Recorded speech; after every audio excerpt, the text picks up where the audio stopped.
बिछावाना रोजाना सल चाहिए बिछावाना एजी हटी ना जान ले ले का हो बूटा के कराली हनी गवना रोजाना सल चाहिए बिछावाना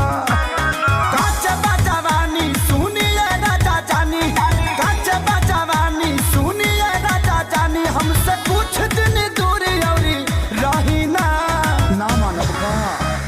ना हेबा हमरो उमर कमर लोगे साहे ना ना हेबा हमरो उमर कमर लोगे साहे ना